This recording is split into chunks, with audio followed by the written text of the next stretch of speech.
G'day, I'm Chris. This is Flat Tank Journey. Welcome back to the shed. I'm having a rest this morning. It's been a big week. The bike has tested me. The damn mudguards have really pushed my patience to their very limit. I got a lot done and I'm not unhappy, I think, with the result. No more talk. Just get on with it. Watch the video. See what you think. Sun's streaming in. Nicest day of the week, I reckon. I finally had to relent and give the mill a clean up. Mill drill, sorry. Just a mill drill, not a milling machine. I've been messing around for ages with it and it was a pigsty. And mainly I've been milling some half round, which is my answer to making a rear stand, and I'm pointing towards the wedge tank as if you can see it. But I made a stand for the wedge tank and I'm going to make another one for the round tank. And it just took ages. I'll show you this stuff down at the bench though. Over here though, I've got the guards. I think this is it. I think this is the last time. I'm not sure I can do any better than what I've done. Put it that way. I could obsess for weeks and weeks, and I've already obsessed for about 2 or 3 weeks. And they were pretty bad. So here's the rear guard. I've just spotted a couple there because I could. What really offended me was a little mark here where it goes through the frame. And then this will be the top of the pack rack. So those got a little touch. And then I've given a reasonable touch, that's hanging off the edge, down here to where the rear stand clip will be, and a couple little spots. In reality, those spots that you can see that look big are not huge. They're anything from half a fingernail to I'm trying to get a depression out or fill around a ridge or something. As it turns out, I think I really should have hammered and dollied these to begin with. But I don't know what I'm doing. I really don't. So I'm at the point where I think I'm going to, settle's not the right word. I hate that. But I'm going to have to accept that this is as good as I can do with my skill set. Undertaker me, not a panel person. The rear guard. Okay. No, the front guard. This is the front of it. This is the money shot as far as I'm concerned. So I've had another go at the nose. Just wasn't quite happy. And there was a couple of bits that I didn't like. These 2 marks here are actually not that big. They're lines that I'm trying to get rid of. A couple of little spots. And, you know, that's the way it is. Actually, I've got this around the wrong way. God, I'm not struggling. This is the rear of the guard. You will see it, not the money shot, but while I'm here, I might as well do it. This stuff's dead easy to sand. Here's the front. Couple here where the fork legs go through, and then just a couple. This is as good as I'm going to get the front of this. This really needed replaced if you want a concourse-y looking bike. It just wasn't going to happen, or it couldn't happen with my skill set anyway. So I'm not unhappy with them, pardon me. Put that down and don't drop it. I think they're going to dry for a day and get sanded and then get primer puttied. And I've got a little bit of junk on it. No, I haven't. I don't know.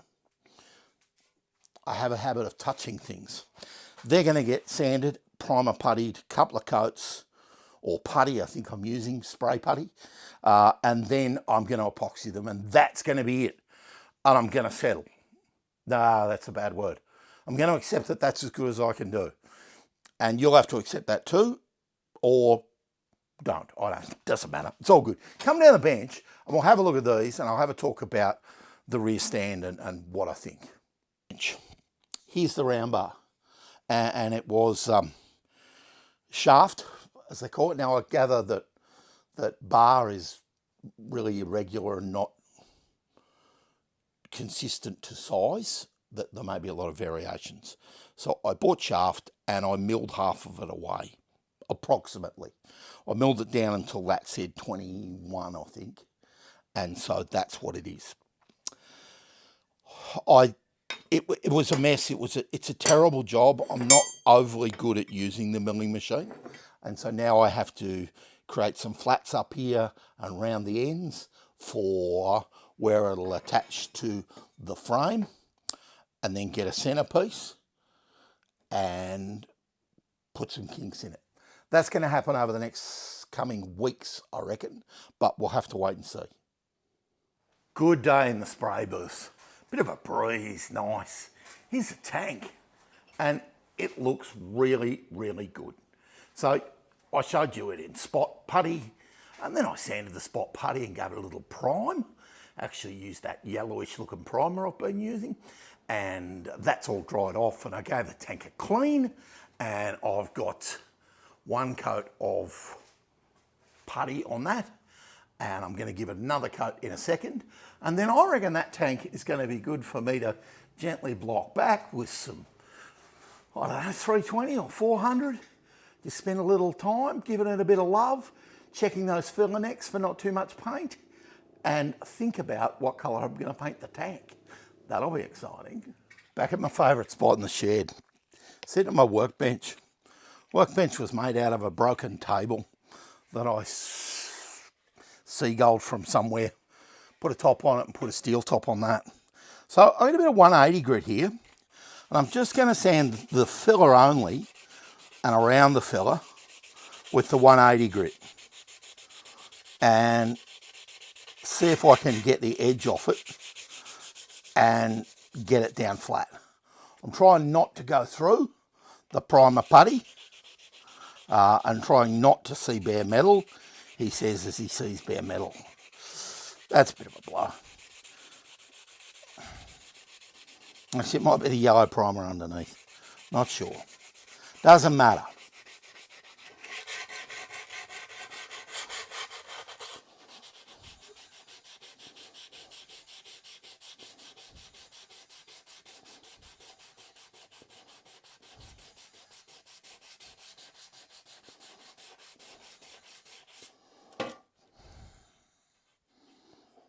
Now this is as gentle as I can sort of process. I'm not looking to take off half the world. I have very little pressure on it. I'm trying to keep the water up to it. I'm trying to only take away the high spots. I'm trying not to gouge into the low spots. I'm looking for any flaws or humps and bumps so I can get them out of it. And they don't look too bad. On to the next one. I'll bring you back, or maybe I'll fast motion you. Not sure. Wish me luck.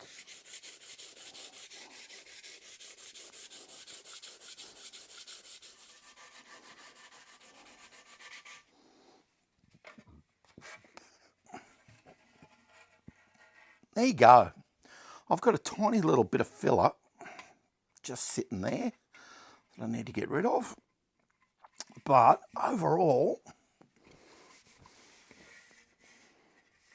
that's a bit of a dirty cloth, but won't really matter for now.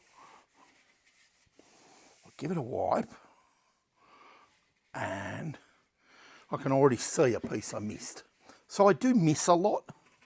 I don't know whether that's a thing or whether that's just me. I miss little pieces, and I end up with a ridge that I don't want.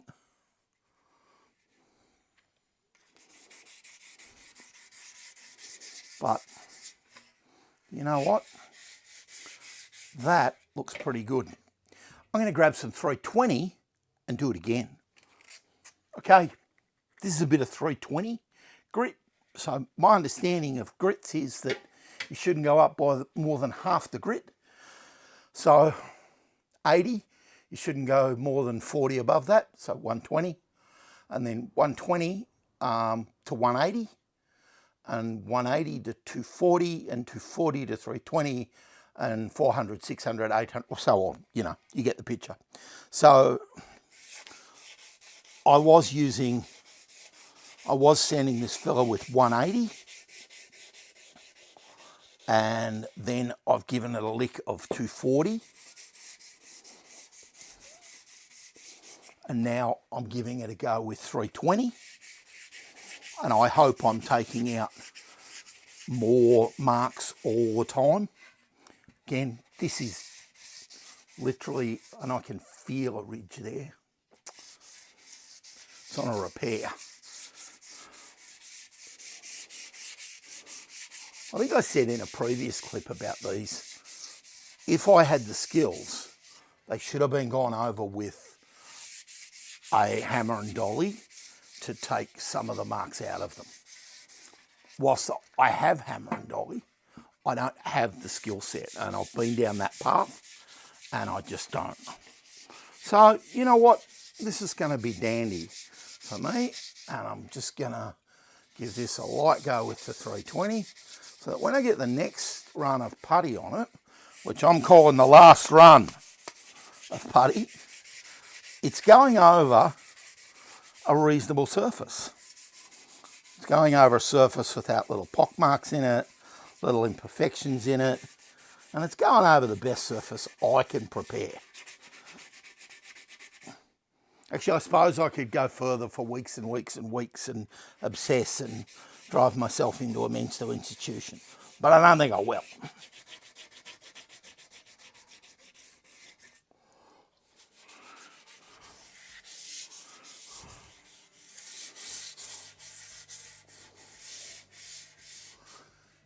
It feels like it's about day 627 of these guards. But,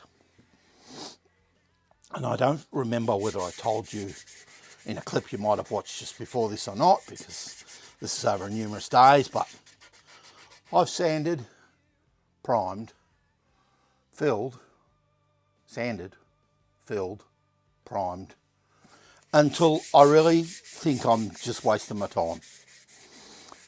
This final blue coat is putty, spray putty.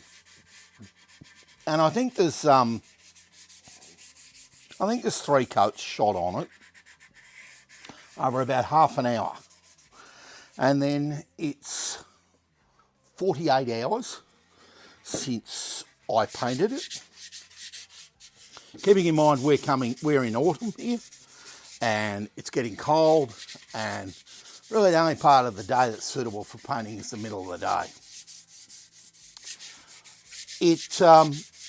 They've then been inside for 2 days in the house, sitting in the living room near the wood heater. Not right on top of it, but yeah, near it. And they've just been sitting there with the tank, in my opinion, allowing them to dry completely. Now, I said it before, I've had failures with primers and undercoats where I've shot paint on them too quickly. They've either crow's feeted later, or in one case, because I'd done such a terrible job, the paint just blistered off, and it was just a nightmare for me. So I'm a little more cautious now, and I feel a little safer after these have had 2 days in a room of 20 degrees, 21 degrees, sometimes 25 degrees. My wife likes the heater hot. But anyway, they've had a couple of days inside, and so it's a tank, and I feel good about them. So this is just 400 wet and dry, and I'm just taking the furriness off them and leaving them a bit smoother. I'd like to say glassy smooth, but I think that'd be fibbing. But I do think they're probably at the end of my skill set. And after this, I would have to almost get a professional to hammer and dolly them into shape and get them down to a point where I can make a bigger difference. Do I mind? Yeah, I do a bit. I don't like lumps and bumps in the paint, but also was really, really conscious in this bike, mainly because I think I've spent too much on the wedge tank, that I didn't get in too deep. Just a bit of wax and grease remover. Probably need a clean cloth, but I'm not painting the outside. I'm only going to paint the insides today. Anyway, during the wedge tank, because I haven't finished it, as you know, I became ultra conscious of how much you spend, and maybe too conscious. We'll see. We'll see how nice this looks. That you can just throw thousands at them, and they look 2% better. And then somebody used an expression in the comment section the other day, and I really liked it. This is a rider quality restoration. It's not something to take to shows and hope to win some sort of concoursey prize with the anorak wearing, I think you English call them, or rivet counters, I call them, with the rivet counters.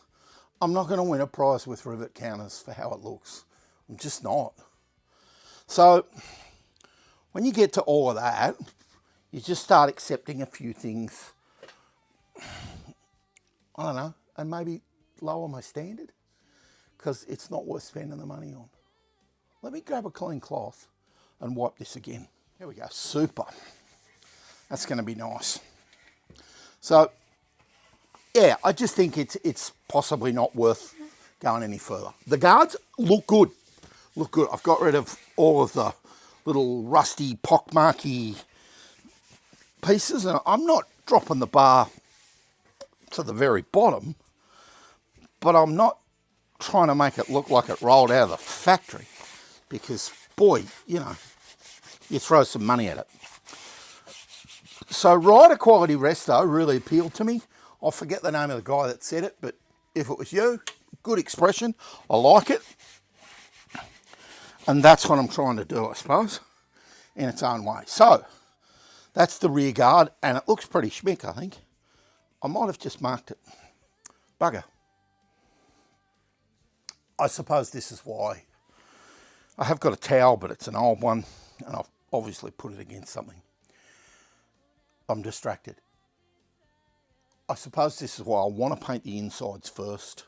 I've wet and dried the outside and cleaned it, purely because I don't want to handle it a lot when I go to paint the outside. I was actually hoping to paint the outsides tomorrow, but I don't know whether that's just dirt or what it is. I think it's a tiny little nick. Well, I hope some of this footage actually works out. I've got a couple of sawhorses or trestles. I've got a piece of particle board over the top of that, and a cleanish towel, emphasise cleanish, over the top of that, so that we're not scuffing the pre-prepared surface. Then, because these guards are so wide, you know, 6.5 inches wide, they sit really flat and they balance, and they actually do balance pretty well.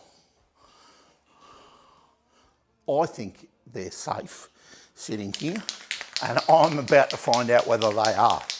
It's a very still day, and it's about 11:20 in the morning, and I'm going to hoof into this. I'll leave the camera run. If any of the footage is good, I'll show you.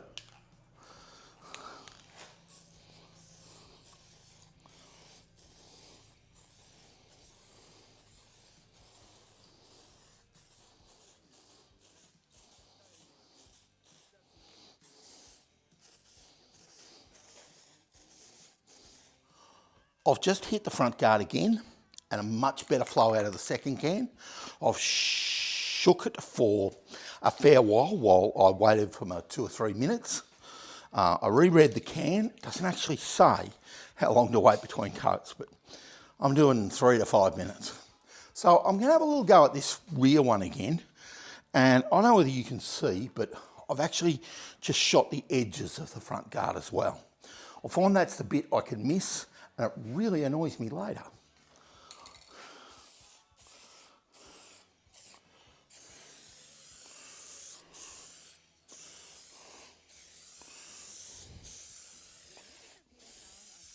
Grabbing the cloth with wax and grease remover on it.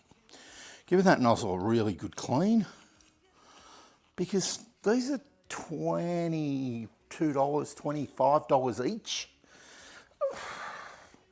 Again, I don't mean to sound like I'm being tight about this, but if you throw away half a can, it's just really disappointing. So there's the guards. I think they look good. why don't you jump off the tripod and come and have a look. The lighting in here is not great, but it's okay. Come and have a look. There you go. When you come down and look, you can see all of the imperfections on the inside of the guard. And that's what the outside looked like. There's all sorts of grottiness. And I mean, I cleaned that and sanded that. So you'll see what a difference the filler makes. A bit hard to see for you, but you can see I've paid attention to the edges and to the brackets. I do find if I pay attention to them, the middle bit kind of looks after itself. And yes, I have overshot the edges. Is it overspray? Well, no, it's intentional. Can I give it a wet and dry tomorrow or the next day? Yeah, I can. And there's the outside finish, and that's not even a good piece. Looks all right. Again, you can see the grottiness inside the guard when you come down here. And how pockmarked these things were. You can see the repairs. There's a beauty just there. There's another one in the middle. A little bit dark maybe. But really good coverage and it'll look all right.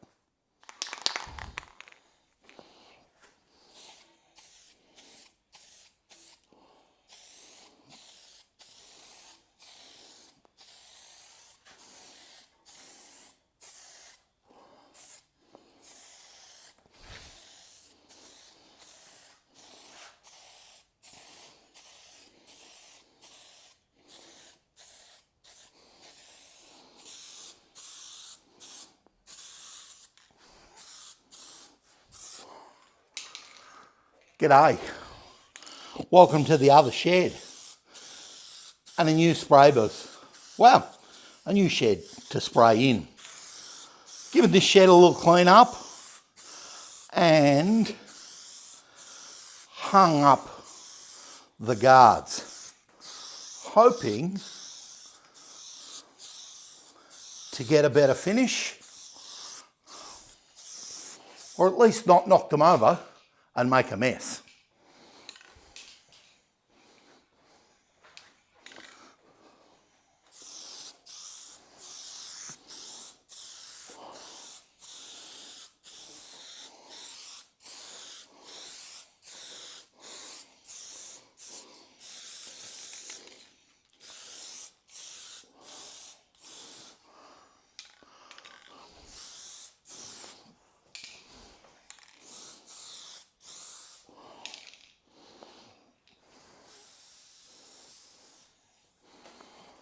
Well, there's coat number one. Fairly generous coat, if I'm honest.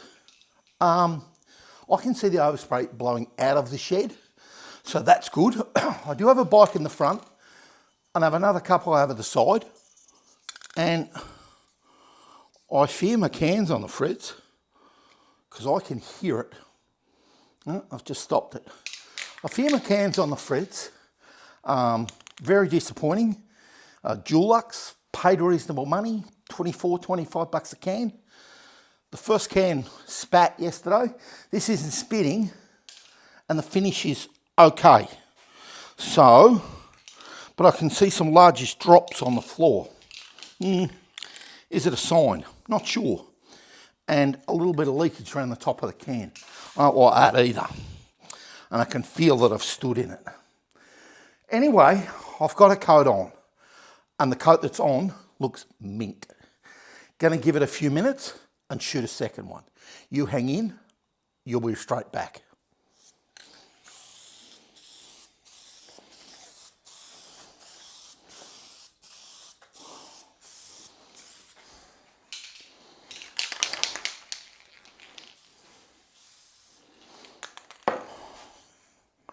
Okay, can came good. Gave it a little clean between coats. I'm a bit out of breath now. It's really warm and yeah, shed's not ventilated and I know, masky sort of things. They look good. They look really good. I'll grab you down off the tripod and you can have a look too and we'll see what you think. And then we're gonna walk away, shut the doors and let them dry for 24 hours. It's the heat of the day now. It's about 2 o'clock in the afternoon, and it is warm. It's 25 degrees. I don't know what it is for Fahrenheit people, no idea. I could do without things settling on these, so I'm going to hope for the best. And you know what? They're going to be okay. So let's get you down and have a look. Boy, that sun's bright when you get out in it. There it is, and you can see reflection in the garden. You know, I'm going to say I'm not unhappy with that. You can see the sky in the background. It's got a little bit of orange peel, but you know what? For a guy in his own shed with 101-year-old guards that were a bit sad, I reckon they look all right. Let's carefully go around the other side. There's my KTM, and a little Jalera, and a Triumph. This might not video as well, but again, maybe there's a few daggy bits in the paint there. Hard to tell. Maybe it's just settling, not sure. I'm not unhappy. A few bubbly bits there, I don't know what that is. I did wipe these over with wax and grease remover beforehand, so not quite sure about that front one. A couple of marks. Can you see them? You have to be just in the right place. Not to worry. Rightio, you've had a look. I've had a look. I've had a second look and a third look and a fourth look. And every time you look at them, you see something else. But that said, I think they look good. My issue now is I need to not touch them. Just leave them alone. So I need to walk away for 24 hours, and then anything that's wrong when I come back, that's when it's time to have a look at fixing them. Well, there you go. The guards got painted. How do they look right now today? Not bad. Not good, but not bad. More of that next week. I hope you've enjoyed what I did. It's pretty dry, boring stuff. I don't know whether anybody actually watches to this point of the video and gets to the end or not. Maybe people don't bother, I'm not sure. I hope you got something out of it. I hope you enjoyed it. I hope you like my little round tank. I reckon it's a little cutie. In the meantime, you have a good one.